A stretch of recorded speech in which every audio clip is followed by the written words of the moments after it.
Magandang umaga po sa ating mga mahal na suki at magandang umaga rin sa ating mga tangkero, no?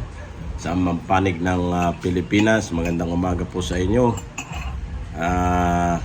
Ngayong ngayong umaga ay pipilitin po natin magbahagi sa inyo ng konting kaalaman at ideya about po dito sa pinagkakabalahan ngayon ng marami nating kasamahan sa industriya, no? Lalo na itong mga dealer at retailer na ito.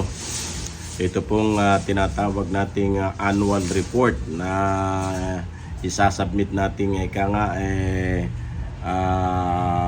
paper trail, paper report doon po sa Department of Energy, no? Unang tanong po na natin pong ay ang annual report ba ay para lang daw ba sa dealer o kasama ang retailer?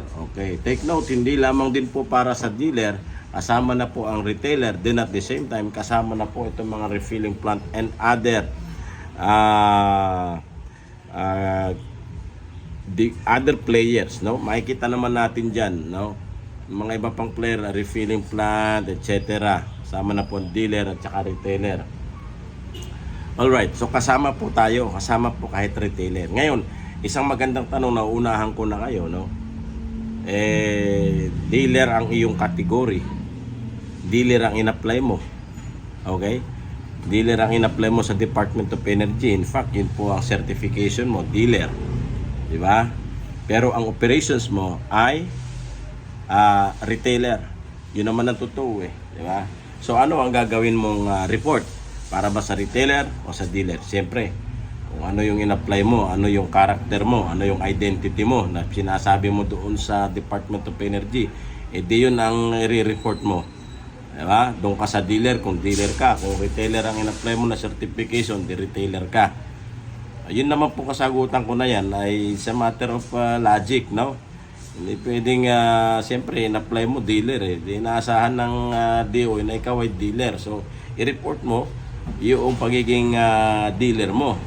Although, makikita doon sa report mo, mga about retailers aspect din. Dealer ka eh. Okay? So, pangalawang tanong, pangalalay po sa mga iba nating kasamang tangkero na hindi pa nakikita ito, hindi pa nasusubukan magbuklat. Puntahan nyo po ang Google, lalo sa mga bago. May mga luma na talagang puro mahilig sa paayos, mahilig sa palakad, mahilig sa copy paste. So yan, puntahan nyo po ang Google, baka hindi nyo pa nakikita yan. Download nyo, punta nyo, type nyo DOE downloadable forms. Ayan, magpa-pop out dyan, makikita mo dyan yung DOE downloadable forms. Okay? Pagpunta mo doon, makikita mo ang downloadable forms applications of LTO nakalagay diyan. I-scroll up ninyo, puntahan niyo po ang number 7 and 8. Ayan. Number 7 and 8. Ayan. Ayan, meron din silang. Sino ba sinasabi ko sa inyo na ibang mga player na gagawa ng annual report? Ayan din, no? Meron din yung trademark owner or marketer. Obligado rin po yung mga yan. Yung refilling plant. Di ba?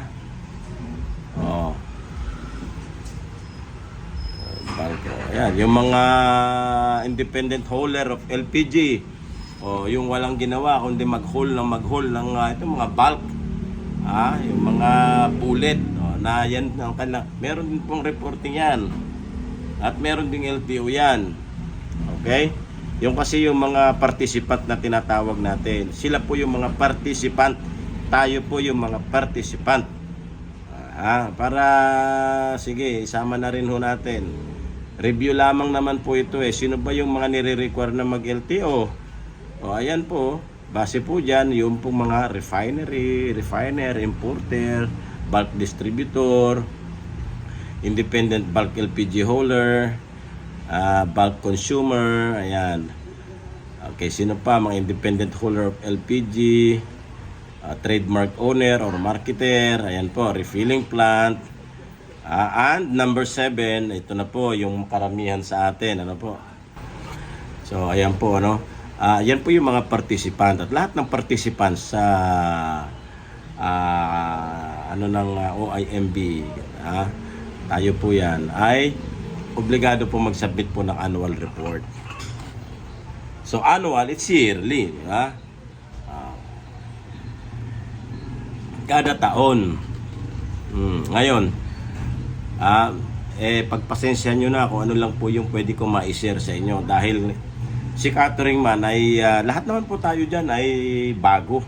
Kahit naman po yung pag-LTO na yan, bago. Wala namang LTO, di ba? Ang meron dati ay yung compliance certificate. Di ba? Yan lamang po. Compliance, kalimutan ko na tuloy. Sa tagal na ng ngayon ang na po is LTO, inalintulad na yan sa mga ibang mga businesses like yung sinasabi ko nga, security agency. So for them to operate, for them to be able to engage in the business, tawag lang ako dyan for them to be able to engage into business, ay kailangan nilang magkaroon ng LTO. Okay, so fast forward po tayo. Makikita po nyo dyan, yung number 7, dealer. Under dealer, ito po yung reportorial annexes. No? Under section 29.5, annexes are 1 to 5. Meron po yan. Puntahan po ninyo yan. Yung 1 to 5 na yan. So, yung ganun din sa number 8, retail outlet. Same, under section 29.6, annex ARF. 1, 2, 5 din. Yun po yung form na pupuntahan natin. Okay? Pipindutin ko lamang po yon, yung form na yon.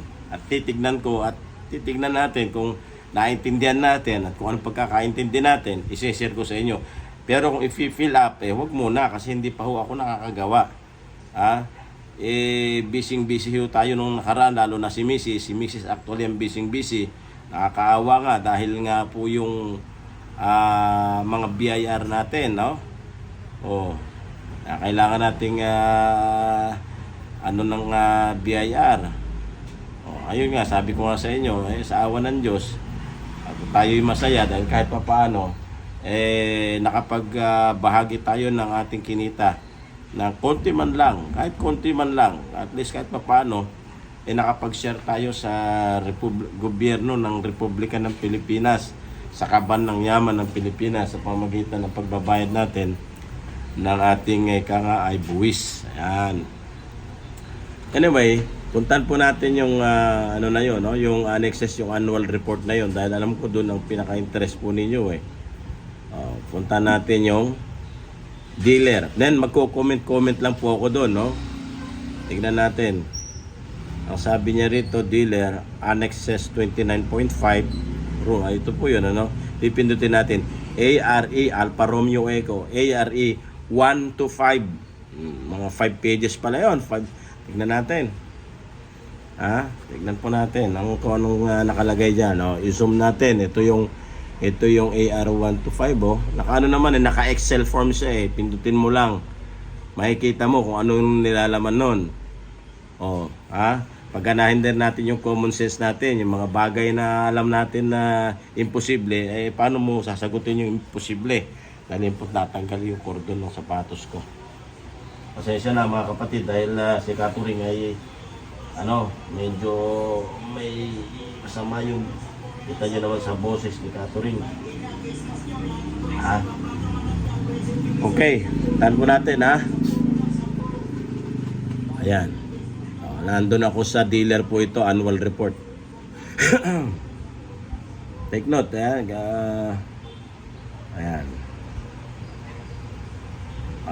ARE.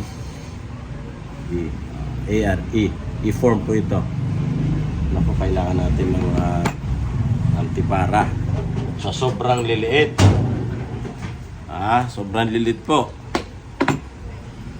Ayan Binubuklat po natin, ayan basahin natin kung ano nilalaman nun. Sa dealer po ito. Hindi naman nagkakalayo yan sa retailer. Company name mo. Ano bang company name mo? prepared by, o sino bang gumawa nito? Di ikaw, diba? Contact ito, annual, nakalagay ito, LPG dealer, annual update report on company profile. It's all about your company profile. Hindi na mahirap yun, di ba? Walang kahirap-hirap yan. Position, siyempre, napakadali lang naman. Company background, business address, ano ba business address mo, telephone number mo, landline mo, president, owner, CEO, di ikaw. Ikaw yung owner eh. Type of ownership, ano ba yan? Single, kung single ka. Kung partnership, kung corporation, ayan. But mostly ay single proprietorship. Pero alam ko, no, sa ibang lugar may mga nag-form ng organization, ng samahan, and then silang mga LPG para makakuha ng mas murang presyo sa mga refilling plant. Okay, may tumata yung pinakapunong saserdote, bumuo sila at pinangangalan ng korporasyon, isang pangalan nila, pero ang nagmamayari ay iba-iba actually, no? Yung mga yan, corporation, kung yung anyway, makikita naman yan sa inyong registration eh. Registered owner, sino pang registered owner dyan? Diba, ikaw, nakapangalan, name. Ito rin po yung report na sinabit natin eh. Kung makikita ninyo, ina-update lang kung may mga changes. Description of organization, madali na lang yan, diba? Ano yung description? Attach organizational structure and indicate number of staff. Ilan ba kayo dyan? Isa ka lang ba? Ikaw ba yung presidente? Then at the same time, ikaw yung rider, diba? Ikaw din yung accounting staff. Diba? Okay. Under Roman numeral number 2, description ng business portfolio. If applicable, background, history of operations. So, di ba? Ginawa na natin yan dun sa nung nagsubmit tayo para sa LTO. Yung mga nagpalakad, sorry kayo dahil hindi nyo talaga maintindihan yan. Pero kung kayo mismo gagawin nyo yan, yung history of operations and investment in the Philippines. Ako na gumawa dyan eh. Nagano na lang ako ng dyan eh. Ano ba history of operations mo? Well, unang-una, at first I was an employee, blah blah blah. I was engaged in the LPG business since blah blah blah, etc. History ng operasyon mo nga dyan eh. For now, I have 2 branches operating blah blah blah in Caloocan and Quezon City, covering blah blah blah. Di ba? Parang ganun yan eh. And investment in the Philippines ay wala ka namang ibang other investment except for LPG business. Agoy. Sundan ninyo ito, yung pinapaliwanag ni Catherine, para paano magkaroon tayo ng idea kung ano nga ba yun. Expansion program. May mga expansion program ka ma, if applicable. Ikaw, pwede mo namang ilagay doon at in the near future, I am planning once that my existing branch is tawag nito ano na siya, stable na siya. I am planning to put up another outlet somewhere in blah blah blah. Mga pautot mo lang yun, expansion program. LPG brand and sizes. Okay, diyan na pupunta yun. Ano ba yung mga LPG brand and sizes? Okay, for instance, you are selling a 22 kilogram, 50 kilogram, and 2.7 kilogram. Okay, from 50 kilogram to 2.7 kilogram. Diba? Nakalagay dyan, LPG brand. Example, anong brand ba binibenta mo dyan? You're selling Regasco, Solin Petron. Okay? With sizes of 50, 22. Lagay mo lang muna yun. Theoretical lang muna. Wala pa naman sa technical description na hinihingi na diba? Nakalagay dyan, LPG brand eh. Catering, lahat ba ng brand? Siyempre, lahat ng brand na binibenta mo, kung ano yung inauthorize sa'yo, ilagay mo dyan. Oh, yun ang kung susundin mo ha, nakalagay doon LPG brand. Oh, ngayon for compliance purposes. Kasi nga ina-update nga yan di ba? Oh, ina-update lagi mo diyan, LPG source. Oh, LPG source. Oh, sino yung mga LPG source mo? Di yung mga kakontrata mo. Sino yung mga kakontrata mo? Mga illegal refilling plant and illegal dealer, illegal hauler. Oh, lagay mo doon. Ha? Ilagay mo doon. LPG source Oh, alam na. Sino source mo? Si Regasco, etc. Petron Solen, etc. Astron, o kung sino man dealer yan. Roman numeral number 3, facilities. Ito meron kasing nakagalagay dito sa LPG. Balikan po natin sa yung LPG brand. Nakalagay po doon sa tapat ng LPG brand kasi may yan wala. Tapos puntahan natin yung name of supplier. Yan, LPG source yan name of supplier, Regasco, example. Tapos ano sabi niya? Location and where the products will be sourced. Sa kanilang planta, saan ba planta nila? Halimbawa, ang planta nila sa Mikawayan ka kumukuha, di sa Mikawayan o kaya Mindanao Avenue sa Pinakil. Lagyan mo ron. What else? So, ayun lang naman yung information na hinihingi. You can add another row kasi sa computer mo gagawin to You can add another row. Okay, cut muna natin. Pwede ba mag-submit through online o sasubmit mo direkta doon? Hindi muna kita sasagutin. Aalamin ko muna yan sa aking itim na ahas. Kung kay Maharlika ay puting ahas, alamin muna natin kay sa ating itim na ahas. Okay? Number 3, facilities, outlet, and warehouse. Diba? Company owned and operated. Wala ka namang diba? Yung lang showroom mo. Region, saan ba yan? Sa Metro Manila ka, NCR ka, municipality, Quezon City, and Caloocan, barangay, street, lagay mo doon. Kung saan yung mo.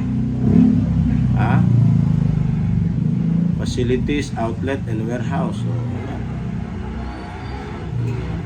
Company owned but privately operated. Nakalagay, letter C, privately owned and operated. Company owned. Dito ka sa company owned, dito ka sa privately owned and operated. Doon ka kasi, yun lang naman sa ito diba? Outlet lang naman yung mo doon. Pinaka-showroom mo. And then, puntahan natin yung description ng municipality. Napaka ba? Sus, Ginoodong. Okay? 4 brand nakalagay. Roman numeral number 4 brand. Exclusive brand classification. Ano mga brand hawak mo? Regasco, Solen, Petron, Sengas, Luzon, etc. Exclusive, hindi ka naman exclusive. Wala kang exclusive. Multi-brand, yes. Ano ba yung multi-brand? Diba? Name of brand. So, lalagay mo lang kung nakalagay name of brand. Multi-brand ka Doon mo ilalagay sa multi-brand. Yung column ng multi-brand. With other merchandise. Ano yung other merchandise mo? Yung mga ancillary. Like hose, regulator, etc. Ilagay mo doon. Mas magandang maging honest ka. For sure, hindi naman nababasa yan. Ako lang Hindi naman mababasa ng yan. Sa dami ng kanilang trabaho. Hindi nga lang magawa magkandak ng inspeksyon palagay mo kaya mababasa nila lahat yung mga na yan. Sino magbabasa niyan?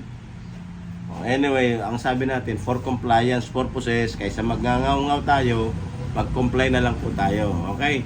So, napunta na po natin yon. Natapos na po yung e-column. Puntahan po natin yung ARE1. Ano man nila naman ito? Company name, establishment profile, business name, business address. Ay, naku po. Napakasimple lang naman po ito sabi niya, fire protection prevention, fire extinguisher. Naano naman ako natin ito nung dati pa So, ganun lang po Puntahan nyo lamang po yung annexes na yon. Parang hindi ko na ho siya tatapusin dahil ang alam ko ito na rin ho yung sinabit natin kasi ina-update nga lang eh. Kaya nga annual report eh. Tignan natin po yung iba, baka may difference, ano? Madali lang naman ho sagutin yung yung mga hinihingi nung form. Unless kung illegal ka at sabi ko nga sa iyo, ayun lang.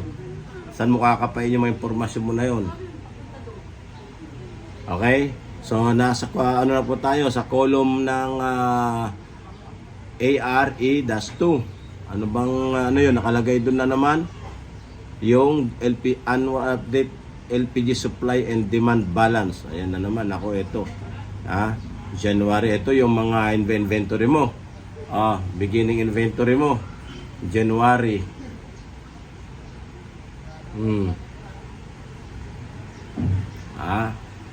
Ito. Ito ang medyo something nyo sa akin, no? Pero ito ay inventory. January. Ewan ko ano itong na ito. Ito mga sizes in kilogram. Beginning inventory. Meron ka bang 50 o wala? Wala. 22, wala. 11, ilan? Okay.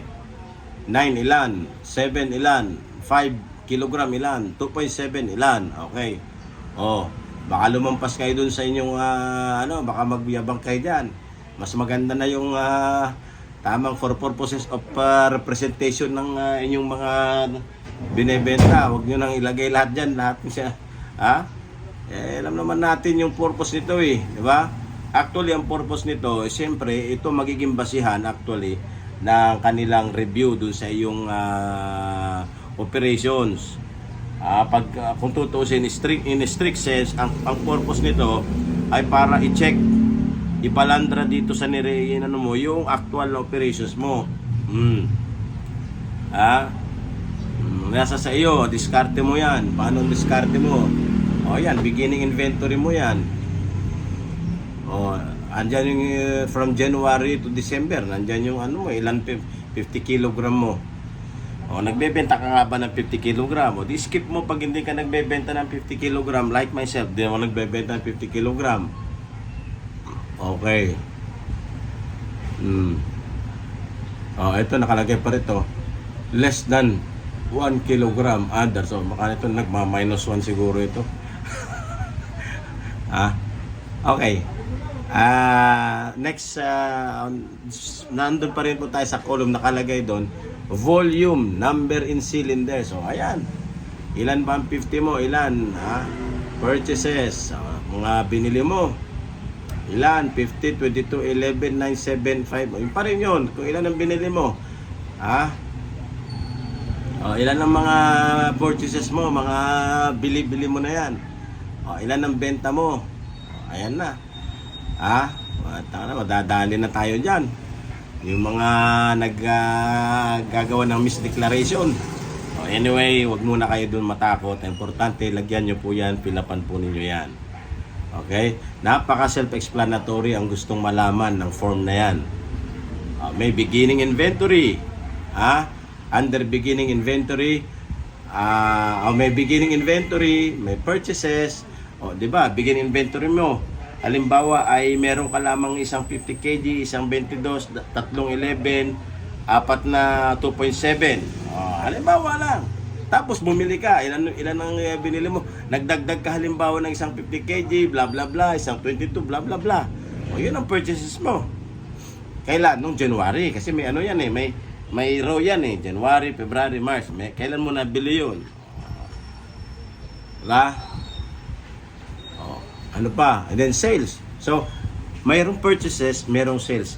Itong konsepto na ito ay may kahalintulad po sa BIR reporting. So, meron kang beginning, may inventory ka dyan, may ka dyan, no? Parang sa BIR. May balandra mo yan, ang dami mong purchases, kakaunti benta mo, or ang dami mong sales. Ang dami mong sales. Ang daming purchases, yan lang ang sales mo. Alam mo na yung mga issue of auditing, question of auditing. Ending inventory. Parang alam mo nag-inventory to araw-araw. Para malaman mo kung ilan ang lumalabas, ilan pang nandun sa shop mo. Ganun lang, napakasimple po itong column number E-2. Okay, lipat na po tayo. Bilisan nun natin. Sa E-3 naman tayo. Kung ano nilalaman nun para magka-idea po tayo. Annual update report and inventory of LPG cylinder. Aba, may ano pa rin, ano naman, inventory pa rin to. Position, blah blah blah. Particulars, population of serviceable and certified LPG cylinder. Ilan yung on circulation mo na 50 kg? Na yung ibig sabihin ng on circulation mo, ilan yung nasa labas? Yun ang pagkakaintindi ni catering nakalagay dito population of serviceable and pinag-usapan natin dito, ito yung mga tangke na certified okay standard. Under that, nakalagay doon on circulation. Ilan yung mga umiikot kasama talaga, kasama pati nasa labas, ilan yan? Tapos ilan naman yung on hand, yun nandyan sa shop mo. As far as I understand, yun po yun correct me if I am wrong. Ayan, may nakalagay dyan on hand. Under 50 kg, katapat ka anong mga column yan, nakalagay serial code. Ayan, may serial code pa.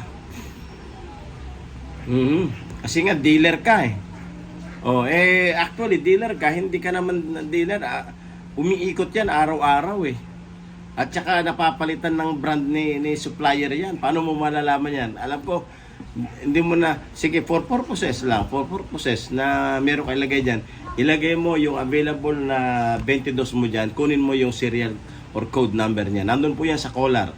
Tignan po niya pagkaksayahan nyo ng panahon. Although, yan po ay umiikot. Pag binigay mo kay brand, papalitan niya ho ng another yan. Diba? Date of purchase, date of manufacture. Andan naman sa collar yan Date of next requalification, di ba? Pag bago, 10 years. Pag luma, every 5 years. Makikita nyo naman dyan yung requalification date niya. Ay nako, name of supplier 22, sa 22 ka naman, sa 11 ka naman. So halos ganun lang din po yun, from 50 down to 2.7. Kaya dito marami kang trabaho kung marami kayo di-declare dyan, di ba? Discard nyo na po yun. Particulars pa na naman on hand. Ano naman ito? Ito pa, population of non-serviceable. May hawak ka pa ba generic dyan? Generic due for requalification. Meron ka ba, di ba? May mga captured ka. Let's be honest, may captured ka. Nakita, isasabit mo, ibibigay mo naman yung kayo, ipapaswap mo naman ilagay mo lang din yan for the sake of giving them the information. Hindi naman mag-stay yan dyan. Kung mo diniklara mo yan dyan ngayon, yan pa rin ang tangke na nasa iyo once they conduct inspection. Hindi po. Meron naman dyan certified but due for repair. Kung wala, di wala. Pasakitin ulo mo. Kasi nga dealer ka nga dealer ka kasi.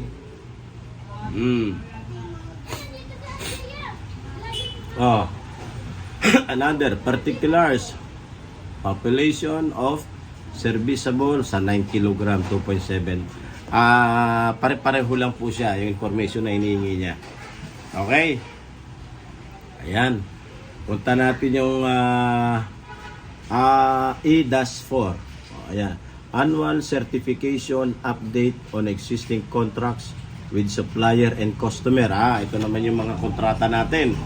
Kung sabay kontrata natin, baka expired na. Prepared by position, trademark owner. Sinong trademark owner mo? Si Regasco. Kung natin lagi si Regasco. License to operate number. Anong license to operate number niya? Nino? Natural. Sa kanya. LTO validity. Hanggang saan? Address niya. Ayan, marami. Bubulig-ligin na naman natin sila rito. Di ba?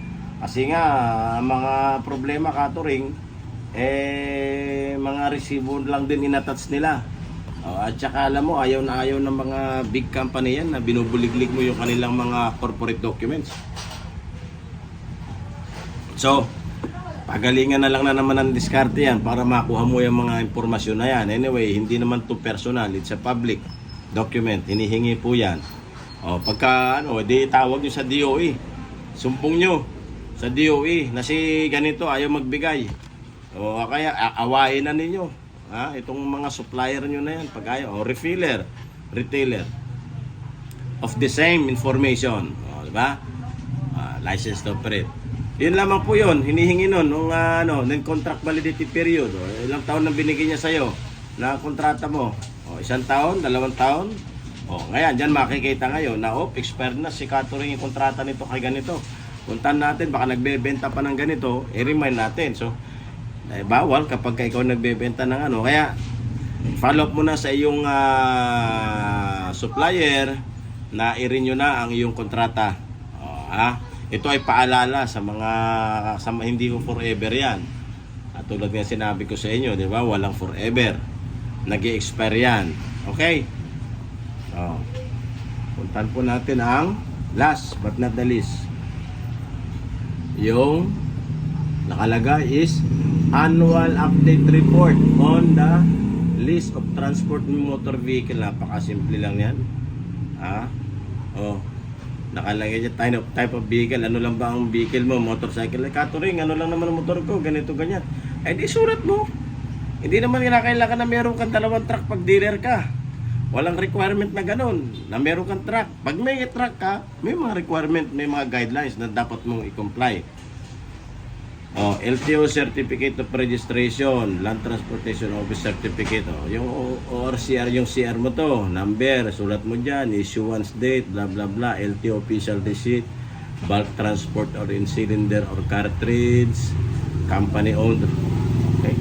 Balikan nyo po yung sinabit initial report, yung attachment din po ito doon attachment din po ito doon. I-update mo lamang. Ganun lang po kasimple. Okay? So, harinawa si Catering ay hindi nakapagpalabo sa inyo. Harinawa si Catering ay nakatulong ng bahagya sa inyo. Nakapagbigay ng initial na idea nung paggawa po ng annual report kung kayo po ay nakinig ng kay Catering na tinapos ninyo ang video. Okay, pasensya na po. So back to normal po ulit tayo. Maraming salamat at mabuhay po tayo lahat.